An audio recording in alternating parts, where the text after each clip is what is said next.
Bonsoir, bonsoir, bonjour, c'est Congo News 24. Bande Konanga, comme toujours avant de commencer notre émission, nous disons merci à Dieu. Nous disons merci à nos chers abonnés et téléspectateurs qui nous suivent partout dans le monde et en RDC. Bande Konanga, soyez les bienvenus. À la une, chers téléspectateurs, la fin de l'EAC Bandeko. Donc, Baza Batoyo, Baza Kokende, président de la République, vient de confirmer Bandeko au Botswana. Bokoyoka message et Bele Bolanda Kiango, mais Bokoyoka wa ba détail au Elobami sur ba force régionale. Donc, ils vont quitter bientôt au mois de juin. Deuxième point, chers téléspectateurs. Réaction de l'Union européenne sur le retrait de M23 et intégrité territoriale à RDC. Bandeko Jean-Marc Châtaignier a lobby penza que mutute a kocha tembe si ba décision oyo gouvernement bazakozo. Alors bandeko donc aza ko confirmer départ à l'EAC. Makambo za minene. Alors a lobby si ba groupes armés appartenant le M23 basili. Donc, tant que l'intégrité, président rwandais, yébela. Tous à la connecter, peut-être développer une émission. Bandeko, émission bandi. Comme d'habitude, yébisa moninga nyon so place yosa, était erangwe koki. Et comme étant oyo, tout cela ensemble, la situation politique en RDC. Bandeko toko kene directement, et pas wapi mokonza mboka, a pesi masolo. Sur départ, il y a EAC. Mais les a confirmé. Donc, ils allaient sur les camotés, où il y a discussion. Discussion exacte. Parce qu'à confirmer en haut, il y a mon coup. Pendant que mon consambo a fait des détails, et belé pété bolanda qui ont les réseaux sociaux, mais à tout coup, ça me sous des détails qu'on les capé beaucoup yoka. Alors, ba konzi ya to ça bino tala. Ba konti ba ibi nyonso ezoleka. Ba président de la République raconte nyonso ezoleka na est entre EAC na M23. Bozomona a expliqué ngo pena très bien. A lobi ke ba force wana manda ba yake zaki yanguti. Makamto zoe sabino. A lobi ba force wana ba comme même cohabitation na ba terroriste à M23. Et puis bah donc on comprend qu'en relation na bango do mawa et ça contre programme bayaki. Après cet exemple ya Burundi. Alors bazo sala musala bien mais ba mususu baza ko cohabiter. Solution finale et moi n'était bateau il faut pas quitter mboka na biso. Ba renouveler bango 3 mois ya mandat au mois de juin mandat sili. Ko remercier bango pe ko féliciter bango na ndeba ko aider biso dobo comprendre kaka langage wana fait ya bateau maso na mwesili. Donc to pesi bango revoir. Makambo yo e bandi bandakala. Désordre na mboka na biso tout ça o ba force EAC non. Comme na suka. Ba konji ba juba décision départ ya bateau. Ba créer des ordres de bel na kati mboka na biso. Ya eu des morts, ya eu des problèmes de ya sérieux que mo konza mboka monete ba décision quoi. Bateau yo départ na bango et monani. Soko tali ba réaction na bango o mona ka ke situation za bienti. Bandeko mboka na biso en tout cas eza passe so tali o eleki et comme tato telema pour l'intérêt de la nation. Et c'est sur tato l'exalerté bateau yo ba bebi simboka na biso na ndenge akosakana te. Alors maintenant ba décision quoi était 3 mois ba ko renouveler ba on le sauter bango faut ba quitter.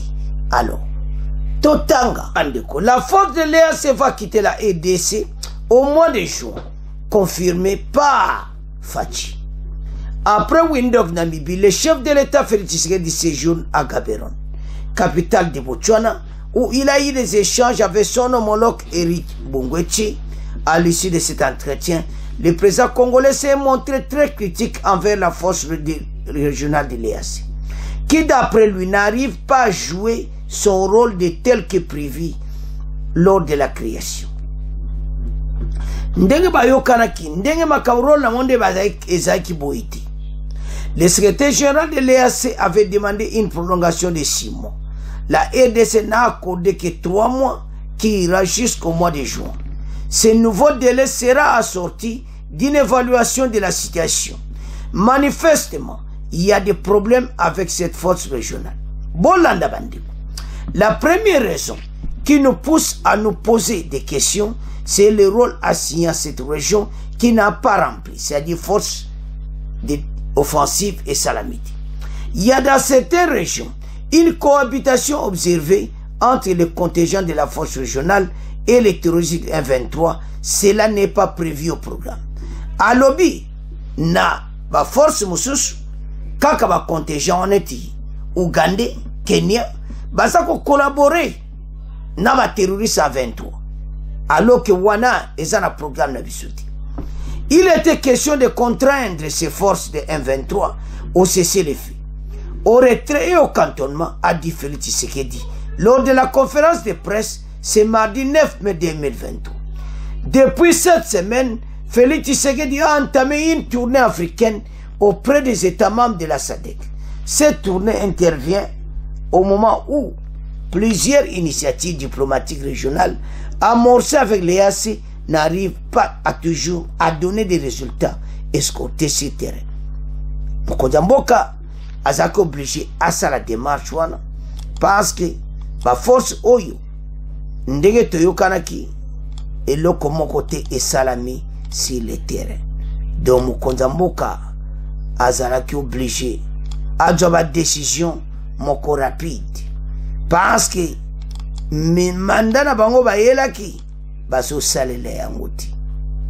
Alors la décision il fallait extrêmement rapidement. C'est pour cela que le chef de l'État a dit la décision oyo bandeko ya ke bateau yoto sila nana bango qu'ils partent. Alors très bien que bako remercier bango et puis départ na bango kosala. Avançons. La force régionale initiée pour imposer la force aux rebelles M23 à céder les territoires occupés ne produit pas de résultats sur le terrain, alors que son mandat est offensif. Face à cette situation, Kinshasa avait clarifié le format de cette force avant tout renouvellement du mandat de la force régionale.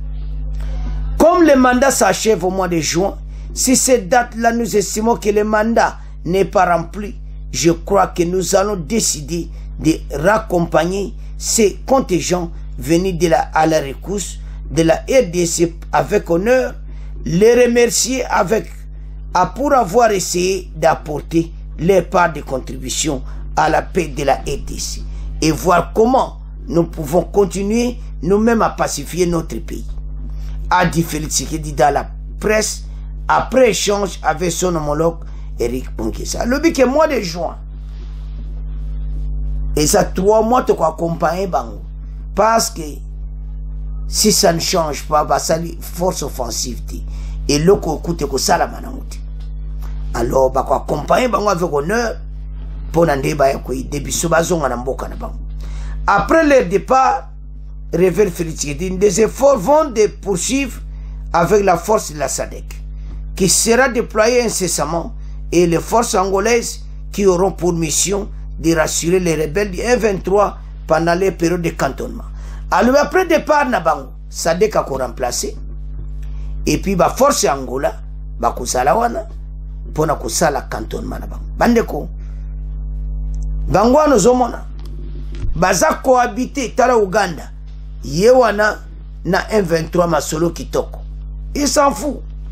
Konzamboka a décidé. Alors, Toyoka, discours à chef de l'État, bon, on continue mission. Manifestement, il y a des problèmes de fonctionnement avec cette force régionale.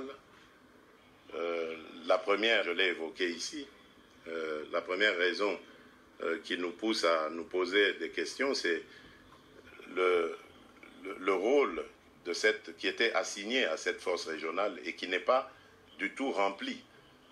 Aujourd'hui, il y a dans certaines localités une cohabitation observée entre les contingents de la force régionale est-africaine et les terroristes du M23, ce qui n'était pas prévu au programme. Il était question, je rappelle ici, de contraindre aux côtés des FARDC ces forces terroristes à gagner le chemin de la paix, c'est-à-dire cesser le feu, retrait, cantonnement. Et aujourd'hui, malheureusement, on constate qu'il y a des forces qui tolèrent.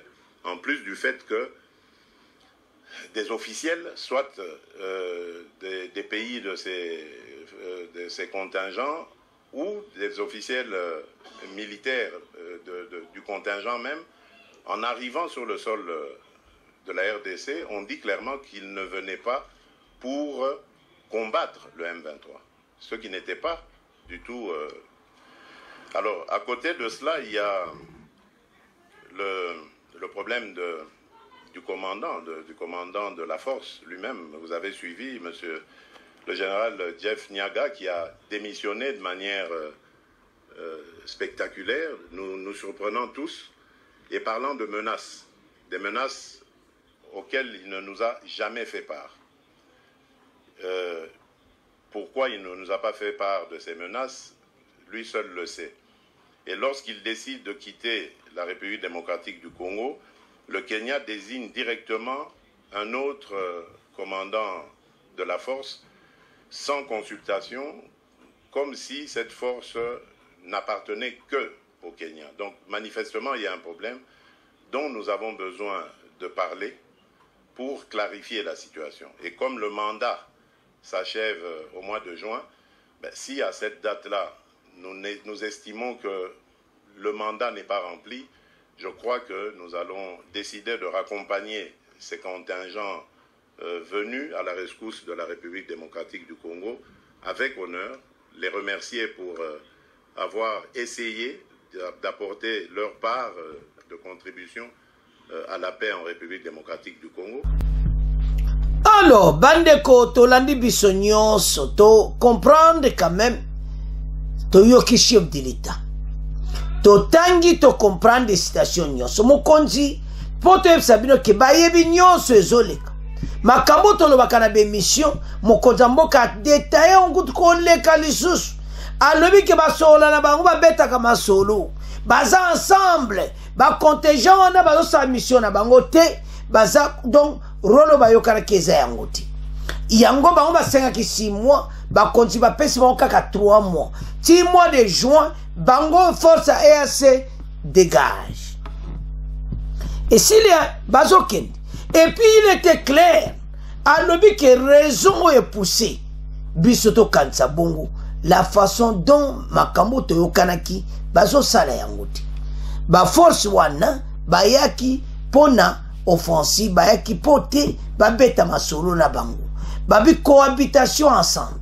Alobi que na mois de juin, mandat na bango kosila, alors to ko accompagner bango avec honneur, nde baye ko ete biso.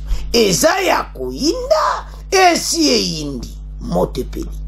Alors, maintenant, à préciser que Angola bazakoya pour le cantonnement ya EAC, la force et la SADC baliona bako remplacer bango après leur départ. Donc makamtu eza polé les asuli kama kobombati. Alors ba force ya EAC bayibi. Ils n'ont rien à se plaindre. Makamu nyonso bayokana ki bango basaleli yango ti. Et puis alobi point mot très important. Force ya EAC mokonzi na bango a démissionné.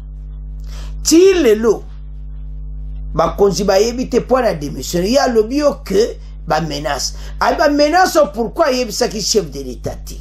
Pourquoi yebisaki gouvernement na biso ti? Biso to bengsaki. Bozola na bandeko. Place basuki si bango. Mokonzi mboka lobi na télévision po bango bayoka. Bayebisi biso ti. Alobi ataki ba menace. Mais État congolais bayebi te. Bango mbala moko oh nataki menace démission. Deuxièmement, le chef de l'État Kenya a remplacé Mokonzi Mususu sans même consulter la EDC alors que la force à EAC est à bango mokoti. Il faut que solo là.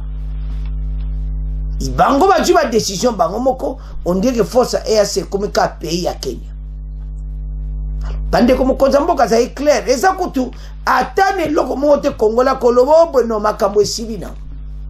Ces forces va décevoir biso na ndenga moketi. Ba comme coalition ensemble na ba M23 masolo ko beta l'air nyos. Bande ko voilà la position du gouvernement congolais et ça publié Fatia Lobi o ba loba ke indaka masolo fait nango sili. Alors ils vont quitter au mois de juin. Ba 5 à 6 mois ba konti ba pesa wango 3 mois kaka. Alors les 3 mois dans le mois de juin ba kotala mais ils a départ parce qu'à Lobi très bien. Après leur départ, donc la force de la SADC va remplacer.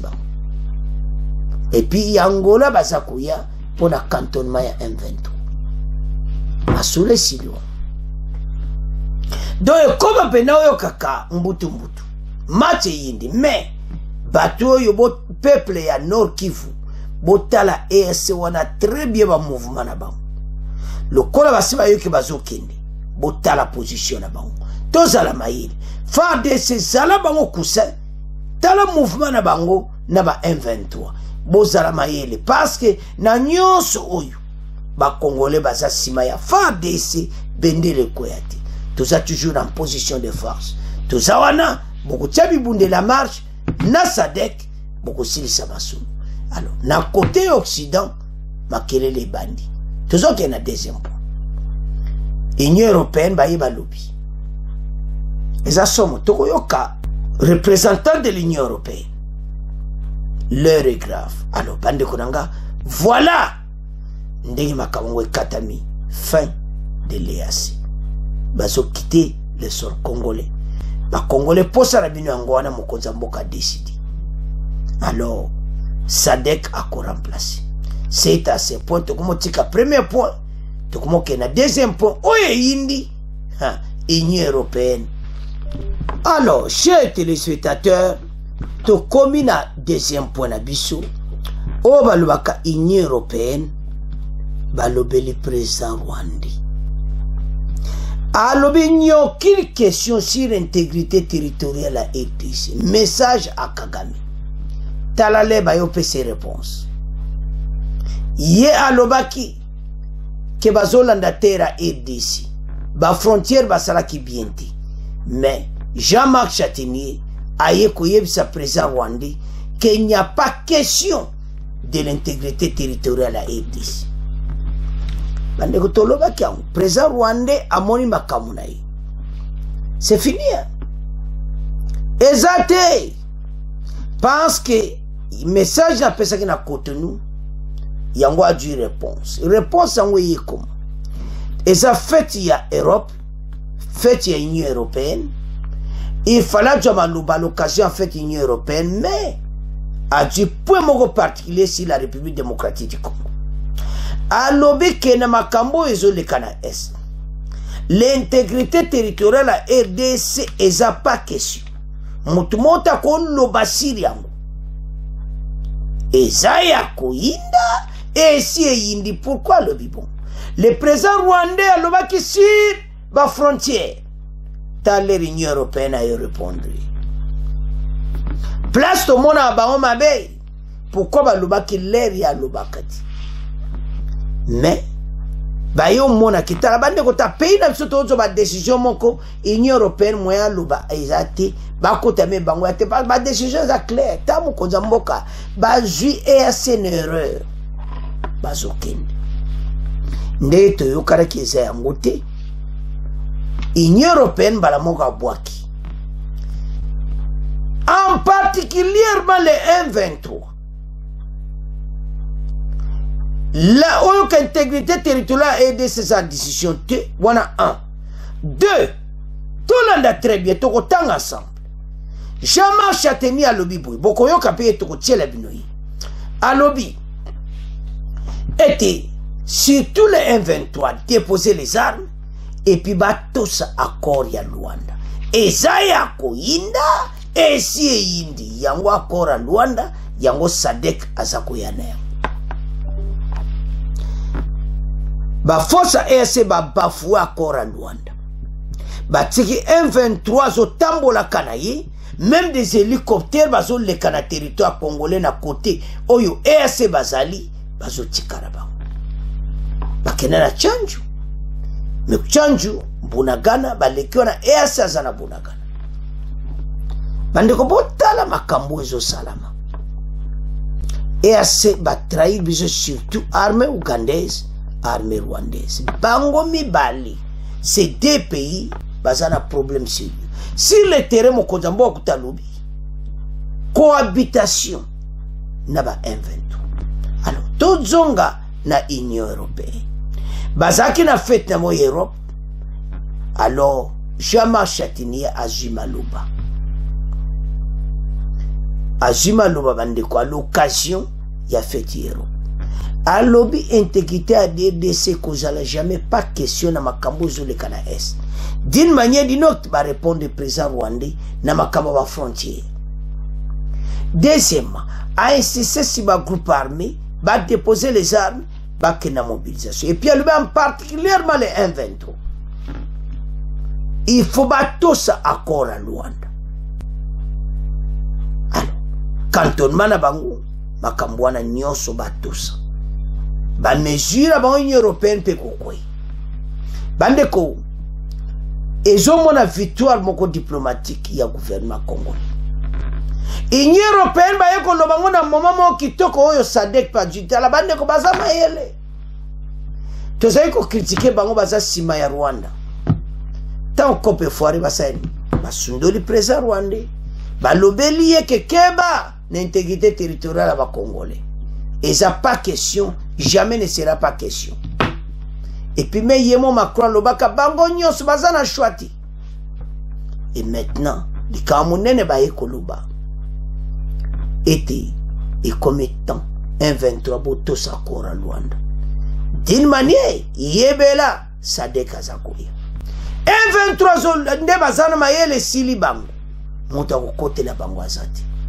mokonza mboka ba décision de adjongo très propre pourquoi EAC bazokende preuve yango basa ko cohabiter na ba terroriste oyo ba bomba congolais non personne n'acceptera cela et ça problème moko sérieux bandeko nanga alors situation oyo et comme maintenant Union européenne as lobby penda boye bakeza fait na bango ya Union européenne a dit paragraphe mobima pona ABC totanga peto yoka Jean-Marc Chatini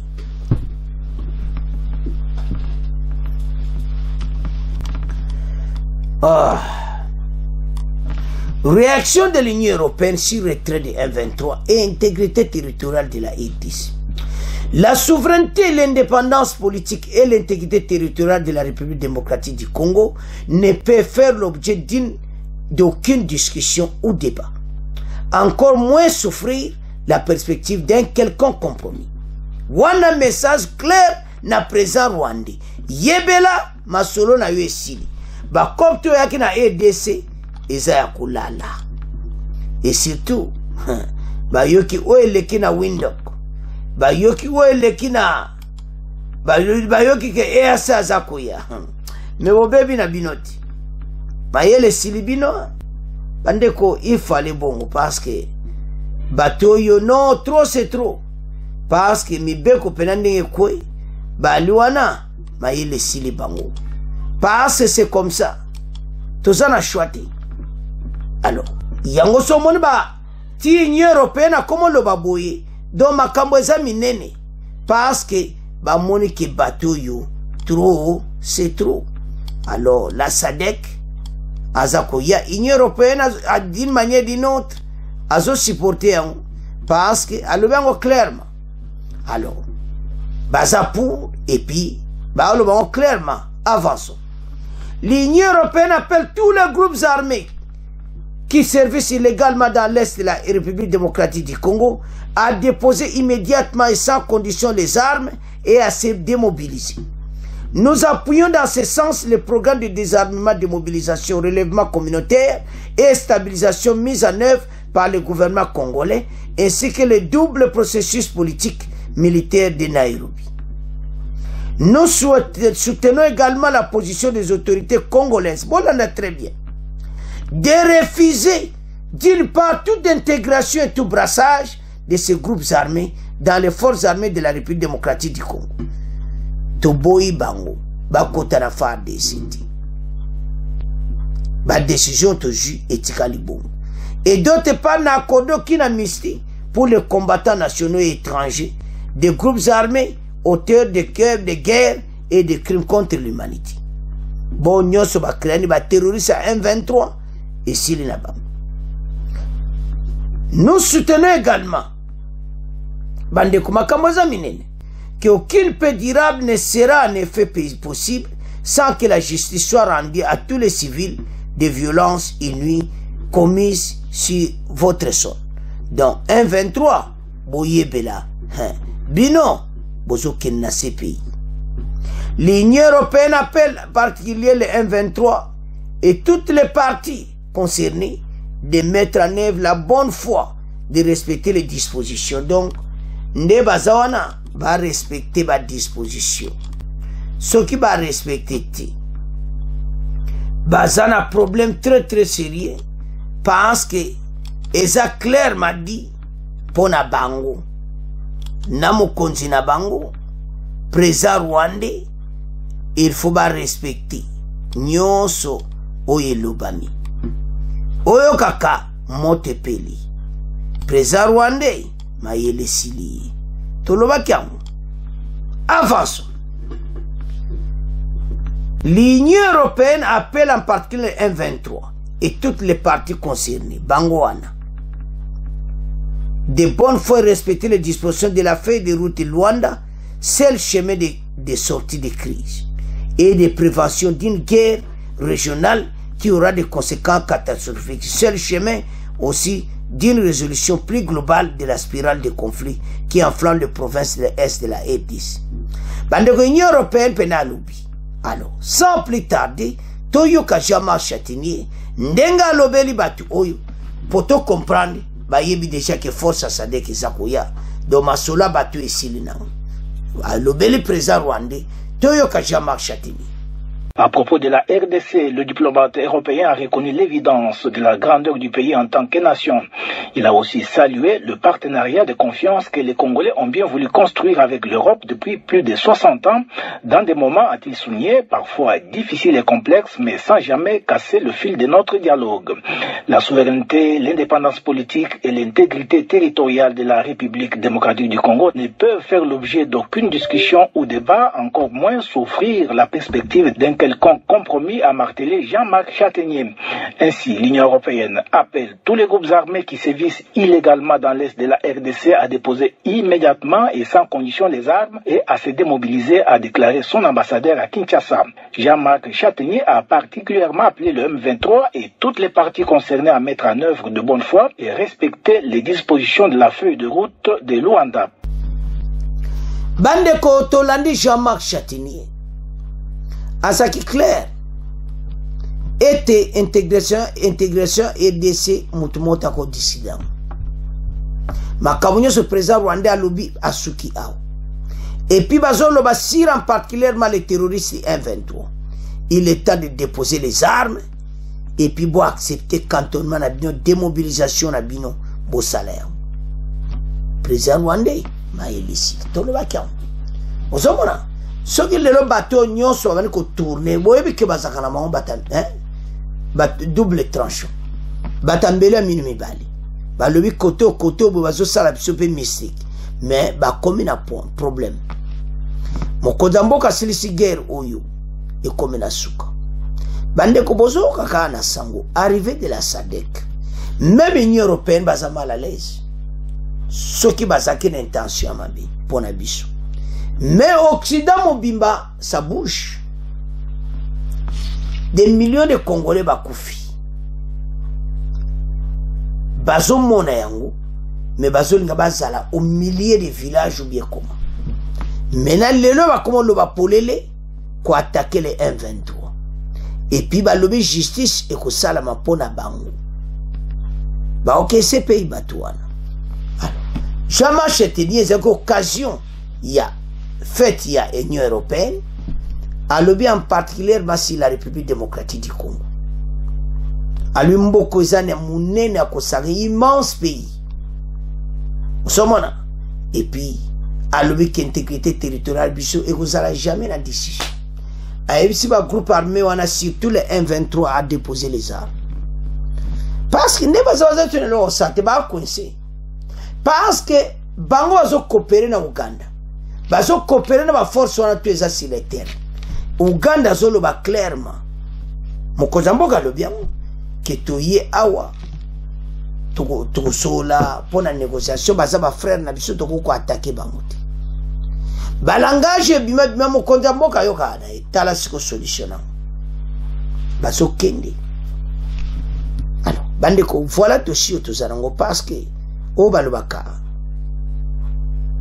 Union européenne pena initié fala lo bela bango parce que tous avez condamné l'Union européenne chaque fois et ça les bango peut bien te ba moni que to rêve bango peut basanzi abi jamais on ngama bere bobo intégrité territoriale wana ko komekati to landi Jean-Marc Chatelier azaki clair sur ba M23 et nzela kaka moko fait de route à Luanda place oyo président rwandais na entourage na yema yelesili bandeko sota la dossier au moins que vraiment situation est sérieuse. Alors bandeko nanga c'est à ce point to comment clôturer mission na biso bon continuer ko s'abonner massivement bon partager au revoir.